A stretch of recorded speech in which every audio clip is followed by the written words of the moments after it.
Hi guys, let's look at do versus did in English grammar. Okay, well, we use do or does to talk about present tense, and we use them for questions and negatives in the present. Do you like pizza? Do you like pizza? I don't like coffee. These questions are asked in the present tense. We are asking them now. It's happening now. Yeah, we are inquiring, so it's correct. Do you like pizza? I don't. Don't is a negation of do. Okay, guys. Use do with I, you, we, they. Do they play football? Play. The main thing about this lesson is to look at it with the verb agreement. How to use do, did in English grammar with verb agreement. So we are getting to that. Do they play? We see here that play, which is a verb, is in the present. Its base form is in its base form.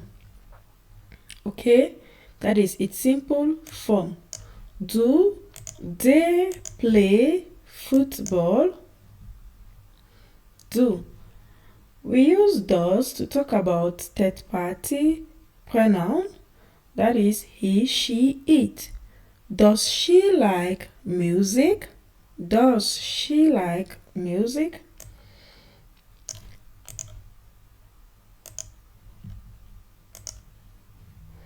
So, let's look at did. When do we use did? We use did to talk about things that have passed, to talk about past tense.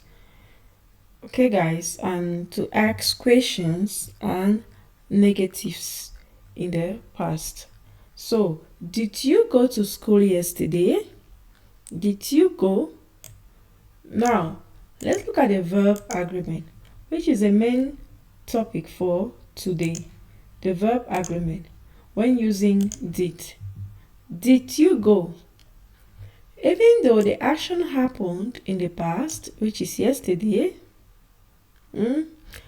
we keep the verb in its base form, its simple form, because we use did. Did you go to school yesterday? It would be wrong to say, did you went? I didn't watch the movie. Didn't is a negation of did. Didn't is a negation of did. I didn't watch the movie. Again, the verb stays in its base form. It doesn't change. As I said earlier, if you say, did you went? It is quite wrong in English grammar. Please take note, guys. This is where the trick lies. Did you go is a correct way of saying it. Did you go? Go. The verb to go stays in its base form. So, quick tip. Do, we use them to talk about the present. Did, we use it to talk about the past. After do and did, always make sure the verb stays in its base form. In our next video, we are going to look at some multiple choice exercises of how we can use did in English grammar. Thank you. Bye.